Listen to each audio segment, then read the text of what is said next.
Hello good day everyone. আজকে আমি আপনাদেরকে দেখাবো আর্থ প্রেশার ডায়াগ্রাম। প্রথমে আমি যে ফিগারটি দেখাচ্ছি একটা হলো ব্রেস কাটিংয়ের জন্য আমরা যে শীট পাইল করে থাকি, সেই শীট পাইলের জন্য যে আর্থ এক্সকেভেশন করতে হয়, সেই আর্থ এক্সকেভেশন করার জন্য যে প্রোটেকশন দেওয়া হয়, অর্থাৎ প্রোটেকশন হিসাবে যে শীট পাইল ব্যবহার করা হয়, সেই শীট পাইলের একটা ক্রস সেকশন আমি এখানে সলিউশন দেখাচ্ছি। এখানে সয়েলের প্যারামিটারগুলি দেওয়া আছে এবং ডেতে দেওয়া আছে, স্টার্টের সংখ্যা দেওয়া আছে ABC।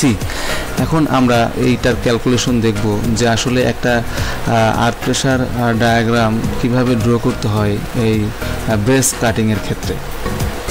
এবার দেখতে পাচ্ছেন সলিউশনে আমি প্রথমে দেখাচ্ছি যে কেলের ক্ষেত্রে গামা S/C এটার মান 4 থেকে কম, তাই স্টিপ কেলের ক্ষেত্রে ডায়াগ্রামটা হবে, আমরা এর পূর্ব ভিডিওতে দেখেছি স্যান্ডের ক্ষেত্রে কেমন হবে, ক্লের ক্ষেত্রে কেমন হবে। কেলে আবার দুই প্রকার, স্টিপ কেলে, সফট টু মিডিয়াম কেলে। আর এইটা যে আমরা যে ফিগারটি সলিউশন করতেছি সেটা হচ্ছে স্টিপ কেলের ক্ষেত্রে ডায়াগ্রামটা হয় হচ্ছে ট্রাপিজিয়াম শেপের ডায়াগ্রামটি সলিউশন করার জন্য আমরা পরের ভিডিওতে স্টেপ বাই স্টেপ দেখাবো। ভিউয়ার্স, ভিডিওটি যদি ভালো লেগে থাকে অবশ্যই লাইক করবেন, কমেন্টস করবেন, শেয়ার করবেন। আর আমার এই ভিডিওটি যদি দেখে বিন্দুমাত্র আপনি উপকৃত হয়ে থাকেন তাহলে অবশ্যই লাইক করবেন, কমেন্টস করবেন। Thank you.